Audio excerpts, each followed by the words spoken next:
Hey. Time for another Out of This World story from rSpace.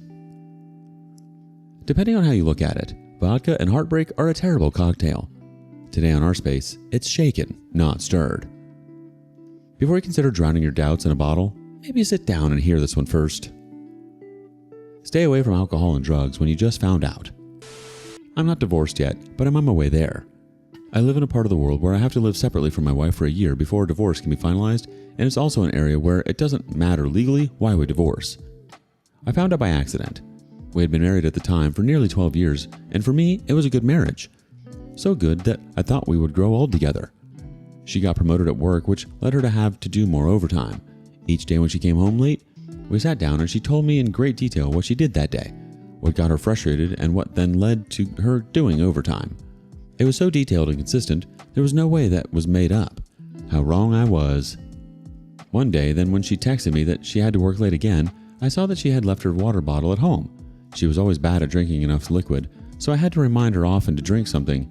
So when I first got the text and then came home from work and saw her water bottle, I decided to drive to her workplace to bring her something to drink. But her car wasn't at her workplace, and the whole building was dark and locked up. There were times where her work had requested her to work at the city council or to join meetings there, so I grabbed my phone and texted her, asking her where she was. She texted back that she was still at her office, doing overtime for 2 more hours. I got back home and was so confused. I didn't want to believe what I already knew was true. So I called my best friend, told him everything, and he told me to take a cold shower and to act like everything was normal when she came home. With the help of my friend, who followed her 2 times when she left the work office, and by snooping through her phone, I gathered all the proof that I could and learned that she was in an affair with a coworker that lasted for at least a year, maybe more. During that whole time, I was like an autopilot with her, with the occasional stomach bug out of nowhere when she wanted sex. Hell, I forced my finger down my throat just so that she could hear me throwing up and wouldn't ask questions. And then everything went downhill. My friend, who was my rock at the time, was in a car accident and ended up in the hospital. Luckily, it wasn't life-threatening, but enough for him to be not present. I visited him every day, but aside from that, I was on my own and felt alone. A few days later then, I effed up. I was at home when she texted me that she would have to work longer again. The frustration got the better of me, and I grabbed a bottle of vodka to numb myself. To my surprise, that day was the day when she came home on time, telling me that she was lucky and didn't have to work as long as she thought she would have to. At that point, I was a few shots into the vodka. Not enough to be drunk, but enough to lower my inhibitions. The build-up frustration in combination with the alcohol got the better of me. That is also why I tell everyone who found out to stay away from alcohol and drugs.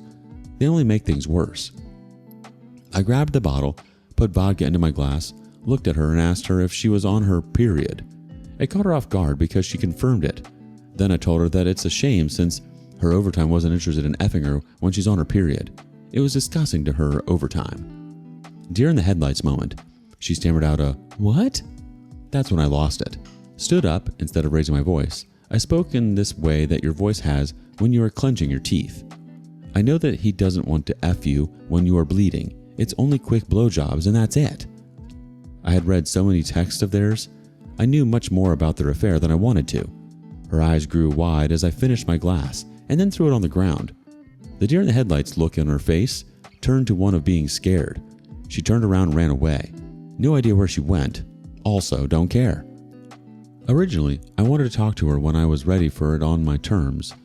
I wanted to hear what happened that led her to starting an affair while staying married to me. Why not break up with me? Why not divorce me? But alcohol denied me that opportunity. Talking to me wouldn't have been possible that evening. I wouldn't have listened. I'm glad that she ran away and mad that I didn't have the conversation that I had prepared for emotionally for weeks. The next day, I got a text from her telling me that she doesn't want to see me again because she was scared of me. I replied that it's fine for me since I also no longer want to see her because I was disgusted by her. I texted her that I would give her the number of my lawyer who would represent me so that we wouldn't have to see each other again. And then the one thing happened that I didn't see coming. She texted me if that is really what I wanted and if I don't want to try again. After she just texted me that she never wants to see me again because she is scared of me, she asked if I'm certain that I never want to see her again? At that moment, I was more confused than on the day when I wanted to bring her the bottle of water to her office. Haven't touched alcohol since then. one of the better decisions I have made in my life. Edit. This happened 5 months ago, and like I wrote at the start, we are on our way to getting divorced. Let's see what the community has to say. First up, I'm so sorry, I'm hoping for an update. The OP replies, I don't think there will be much to update. It's been 5 months since that happened and divorce will be the outcome. I'm lucky to have a friend that I can rely on and talk to. You know, that is something I should have added. See it as an update. In the week after that, my friend got released from the hospital. The car had crashed into the side of his car and he had a broken arm and leg. So I got him to my place and together with his siblings, we took care of him. My wife had reached out a few more times wanting to talk, which I had declined. But the house was in her name as well, so I couldn't keep her from showing up. But when she did, I wasn't alone and she wasn't interested in talking to me while my buddy was there. He stayed for 6 more weeks. Next person says, I'm sorry for your loss, but I'm grateful for your freedom. I will say I never drank much during my marriage. My ex frowned upon it. He left our house and got a luxury apartment an hour away in the city. I had my first lawyer say he was filing a motion so I could have residency of the marital home, but he never did. My ex's lawyer never checked, so my ex operated under this assumption. I never corrected the assumption until months later in the mediation. As a stay-at-home mom who was in a divorce, I had to get a job, and since I don't have more than a couple of semesters in college, serving and bartending are the only jobs you can make a lot of money at with no education. So, I started trying the drinks I was making, and found a world of history, craftsmanship, and luxury. I now work at a high-end steakhouse in a wealthy town next to mine, and it's really awesome. I've been nicknamed the Martini Mama because I seem to have a heavy hand. Friends love to visit my home because I make themed drinks and show off my skills. I'm so sorry you had the opposite experience as I did. I wish luck and hope happiness is just around the corner. Also, she wasn't scared of you. She was ashamed of what she did and didn't want to face her own consequences. The OP replies, Thank you.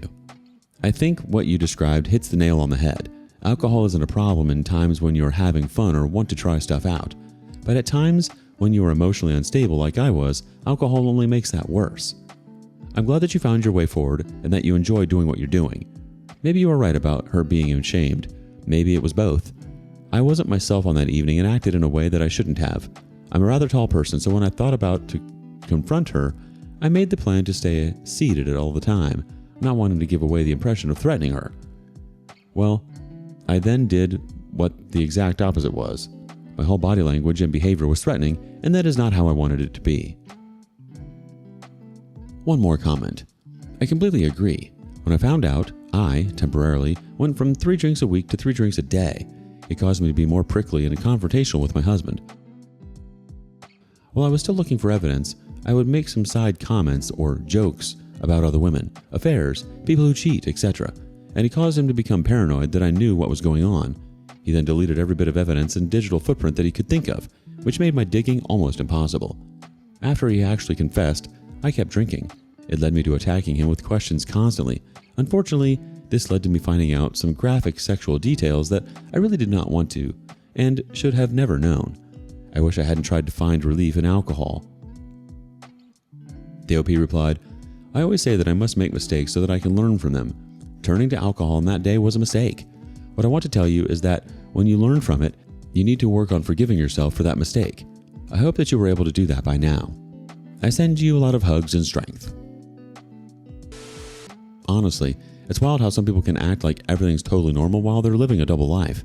Like, how do you look someone in the eye every day and pretend everything's fine? And then her texting you afterward, acting confused? Come on. She knew exactly what she was doing. It's just hard for some people to accept that actions have consequences, especially when they're used to getting away with stuff. What's the biggest red flag you ignored because you trusted someone too much? Let us know in the comments. Up next, sometimes doing the right thing feels impossible. Would I be the a-hole for not having my cancer-stricken ex-husband stay with me through his treatment? For most of our marriage, my husband, 39 male, and I, 37 female, had a very happy relationship. We had good jobs, decent money, 2 kids, and loved each other. Then he got diagnosed with a rare form of cancer, and we went through years of painful treatments and recovery together. We moved to a small house to be close to the research center where he underwent treatment. His parents paid half of the down payment on the house, and the other half was from our savings and investments. In the divorce, he gave me the house and took all of his medical debt. We have been divorced a year, but now his cancer has come back and he needs treatment again at the same research hospital. He wants to stay in what is now my house while undergoing treatment, and his parents expect me to house him and look after him because he was generous in letting me have the house without taking his rightful share from the equity. When we were married and he was undergoing treatment, it was new stuff that was expensive and also very physically draining on him. We were lucky that both of our jobs were supportive and flexible, but with his health issues, little kids, and expenses, we had to downgrade our lifestyle a lot. That plus the physical changes in his body made him very depressed. Whenever he felt a bit better, he'd go stay in his hometown. It's a small town where most of his family and a lot of his childhood friends live. I was doing all the caretaking of him while also dealing with insurance complications. I was also managing the kids, the entire household, and my full-time job. We had help from friends and neighbors, but it was very hard. I wasn't happy about him spending his happy, healthy days away from us, but it was good for his mental health, so I didn't feel like I could object. While he was staying there, he had reconnected with his high school girlfriend. A couple years ago, he admitted to me that he was sleeping with her and I filed for divorce. He had fully recovered from his cancer by then. There are other aspects around the cheating that left me very heartbroken and feeling betrayed. His giving me the house and taking all of the debt was an apology of a sort. His parents feel that I owe him for getting the house and should let him stay there for the 2 to 3 months his treatment is at the facility. I do want him to be well, and I don't want my kids to lose a loving father, but I can't deal with having him around me, especially not if I end up being his nurse and caretaker again. I'm still very bitter about how our marriage ended. A lot of people close to me are telling me that I should support him for the sake of my kids. Would I be the a-hole if I say I can't do that? Let's get some relevant comments from the OP, shall we? They announced their engagement the day the divorce was finalized. That still hurts so much. I'm still struggling with this so much. I don't think I hate him. A part of me still loves him as an old friend. I definitely wouldn't want my kids to suffer the devastation of losing their father. He loves them and is loved by them. When I look at it as an outside observer, I can understand what he was going through and falling in love with someone else. During the worst parts of his illness, I was frequently cleaning up after him, his vomiting, his loss of bowel control. I pulled muscles and injured myself helping him move. He found that emasculating, so I can see how he'd find it appealing that someone still saw him as the old him when he was healthy and strong, and I became the nurse figure. So I tell myself that, and I don't hate him. But I went years without sex because he was sick. The loss of libido was an unexpected temporary side effect of his medication. I expected that and made do with being celibate. I feel guilty talking about how painful it was because I should be grateful he survived, and that is so trivial given the situation. But I would masturbate in hiding, didn't even get a vibrator because I didn't want him to feel bad or awful for not being able to do it. And all this time I was making do thinking he was able to. He was sleeping with a whole other person, and that disloyalty still makes me cry. Now let's see what a commenter says. Even without the cheating and whatnot, caretaking is a full-time job and it's very taxing emotionally, mentally, and physically. You're not his wife anymore. You have no obligation to do this. The OP replies, the last time I did it out of love. I can just not do it now. It was very difficult. The big upside to me in getting divorced was not having to deal with that anymore. As difficult as it is to take care of a sick person, dealing with the insurance bureaucracy and keeping track of all the medical contacts and treatment details is a pretty big logistical nightmare. Another commenter says, maybe for the sake of his children you could allow him to stay there, but he or his parents pay for a nurse or aide to take care for him. You are certainly not obligated to help him in any way, but your children are old enough to know he's ill, and if you choose not to help him, it will likely adversely impact your relationship with your kids. If not now, later, especially if something happens to him and he dies. If you don't help him, I fear they will blame you for not helping him by at least allowing him to stay there. The OP replies, I hadn't started thinking on those terms yet, but yes, you are right. I have to measure how my kids will react to this. I haven't told them yet that he is sick again. They were very little back then and only knew that dad was sick and got better. Now my oldest is big enough to understand cancer and what it means. My ex has been the fun Disney dad since we separated. They adore him. Another commenter says, the chances of his parents being unaware that their son was sleeping with his high school girlfriend when he came home is 0. The OP replies, oh, they knew and supported him. They were always good to me, so it wasn't like they wanted to break up my marriage, but they were in whatever makes him happy because he survived cancer. I think he received some side eye from this from people who knew what we went through. And my ex-in-laws did damage control by making overly gushing social media posts about how the girlfriend always looked out for him and made him laugh when they were kids and did it again when he was going through a hard time. As if her comedy skills are what cured his cancer. I was just the background maid, nanny assistant character that can be ignored. Sorry, I'm still bitter and I keep regurgitating the same stuff. About the in-laws. They are my kids' grandparents, the only living grandparents my kids have. They dote on my kids and drive hours to spend time with them and take them places. I resent them, but they are good grandparents. The overall verdict was not the a-hole. You spent years sacrificing everything. Your time, your energy, your body, your career progression, your sanity, to care for your husband through the hardest chapter of both your lives. You were there when he was at his most vulnerable, and when he started to feel strong again, he chose someone else. Now, because you have a roof over your head, which you earned with more than just money, you're expected to become his nurse again? Out of gratitude? No way.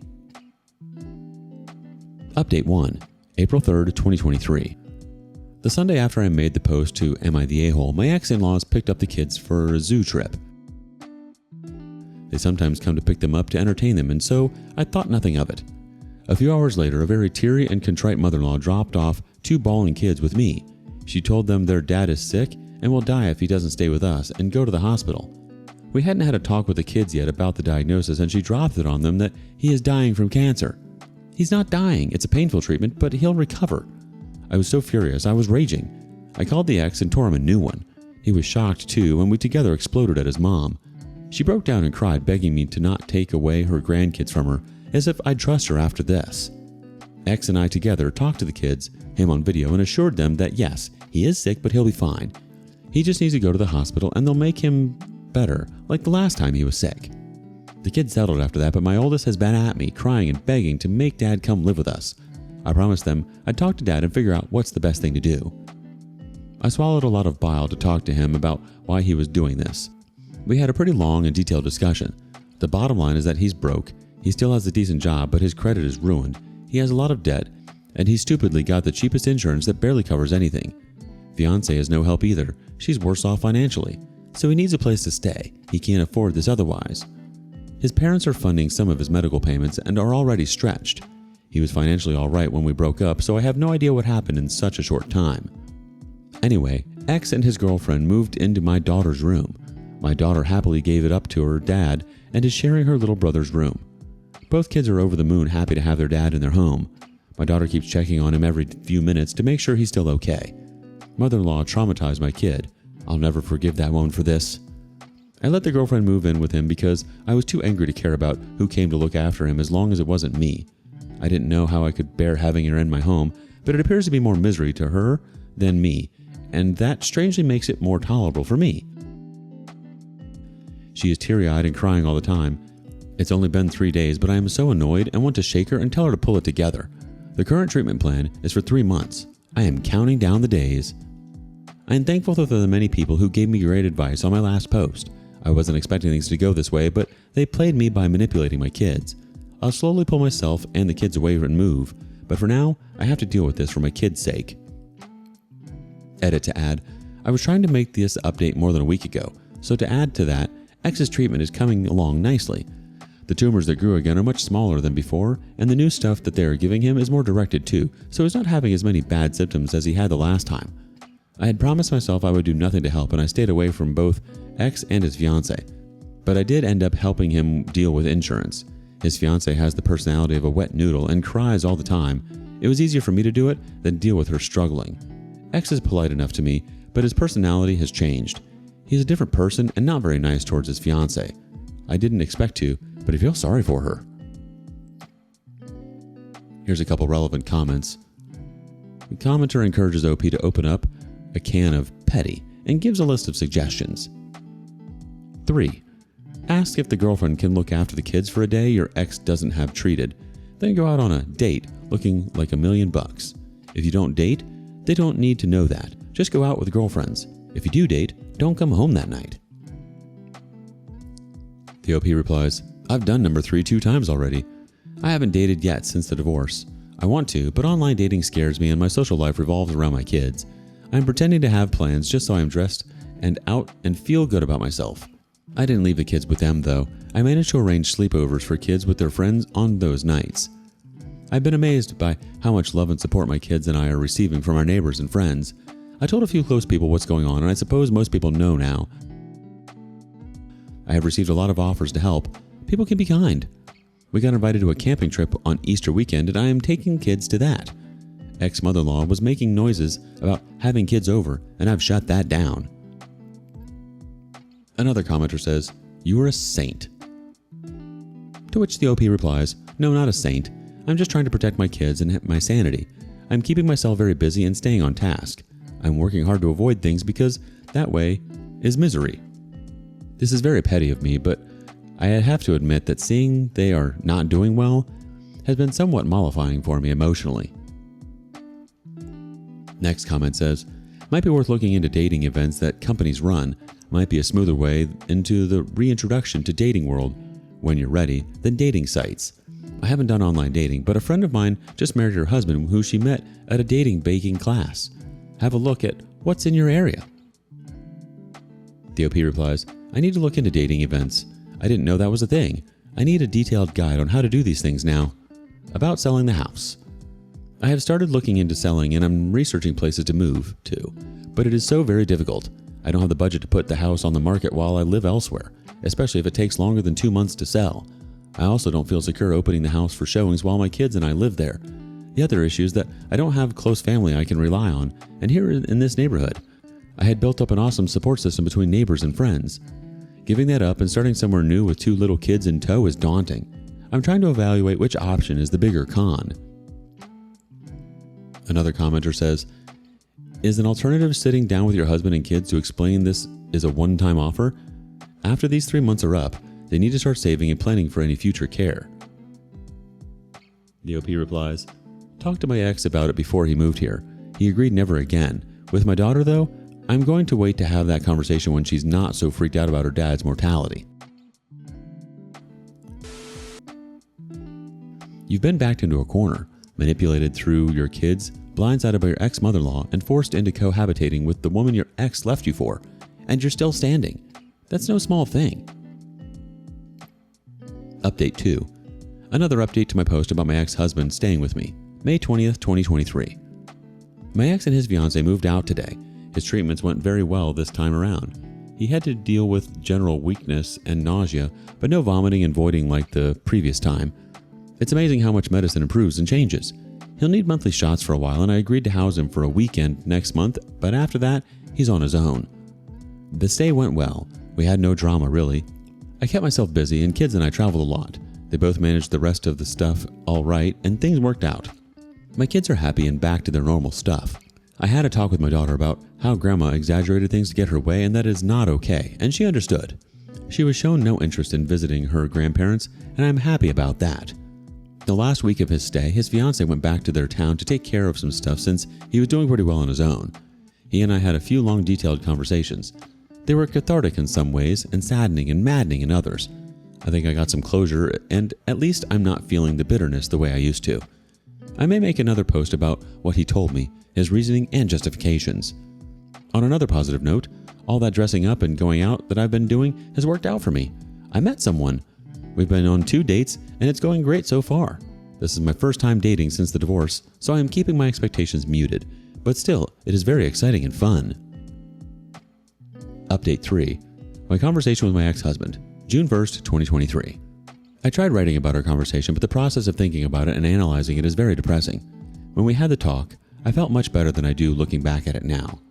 Then, my new date invited me on a trip during the Memorial Day weekend. One of my close neighbor friends encouraged me to go while she watched the kids.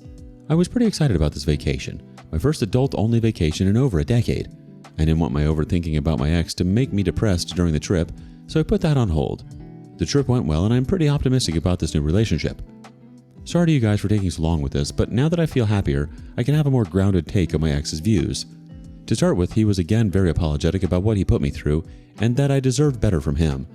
When he was going through his cancer treatment while we were married, I was extra careful with his feelings and being calm and patient with him. That had become so much of a habit that even when he told me about his affair, I still treated him with kid gloves. I was firm about wanting a divorce and refused to consider his insistence on working it out, but I swallowed my anger and didn't go off at him. But this time, I got to properly express my hurt and anger at him, and that was very, very cathartic. He took it okay for the most part, but was also stung by it and got defensive. He told me in some detail about how he and his girlfriend got together. She was his high school girlfriend. She came from an abusive background, and in high school, he had helped her and did a lot to encourage her and move out of that situation. When he moved away to go to university and she stayed in their small town, the long-distance thing dissolved their relationship. He wanted a more big city life, and a few years after college, he met me. When he was visiting his parents' home more while recovering, he reconnected with her. At that time, she was struggling to leave an abusive relationship. It again was like their high school days where she was in trouble and he was the knight in shining armor. I suppose that can be very attractive to someone who's been facing weakness and their own mortality. When he was home, I was waiting on him hand and foot. I didn't even know that he could have enough energy to do all the legwork for his other woman and was spending quite a bit to help her. That's where his currently being broke comes from. She was in financial trouble, and he solved all her problems. He is quite proud of how much he helped her and doesn't agree with me that he took something away from me in making me work for him while he put his energy away from our family. I don't want to say that I don't support helping someone else escape abuse, but I can't help feeling exploited. His response was that he did a favor by spending time in his town because that lessened the burden on me. It is true that when he went away, life got easier by a lot. I had more time. I could focus on my kids. We could cook anything, eat anything. But if he had that kind of energy, then he could have helped me, you know?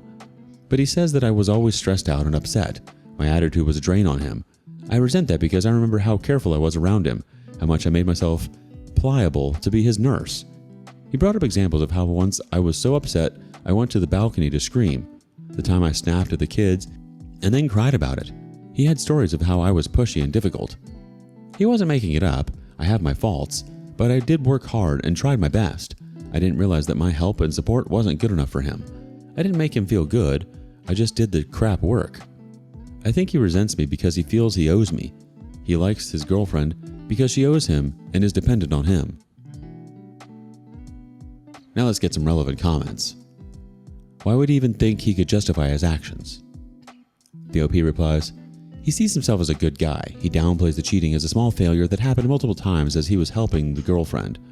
And I am the stubborn one for not being willing to work through it. The OP on getting closure. I felt a touch of closure from being able to say a lot to him. Thinking back, I think he genuinely expected me to see him as the good guy once he gave me all the explanations. He was frustrated when I wouldn't. I really like the guy I'm seeing. For the first time in a very long time, I was with someone who did all the work of planning and pulling off a trip, and I had to simply enjoy myself. You really appreciate it when you haven't had something like that. New updates. Update 4. Told my ex about my boyfriend and he turned ugly. September 6th, 2023. I introduced my boyfriend to my kids this past weekend. We've been spending so much time together and talking almost every day, and I finally felt ready to bring him into their lives. I gave my ex a heads up that I am dating and will be introducing the guy to our kids. He went very quiet on the phone and then asked details about who he is, etc. And I gave this to him. He tried to dissuade me from letting the kids meet my boyfriend. Says it's too soon and it's not healthy for the kids and whatnot. As if I got the choice to make such a call when he got his girlfriend into my kid's life. Anyway, I finished the call annoyed. Last night, he calls me back to discuss my boyfriend. Apparently he looked into him, which is fine by me. There's not much for him to criticize there. So he asked me if I am with my boyfriend for money. To say I was furious is an understatement.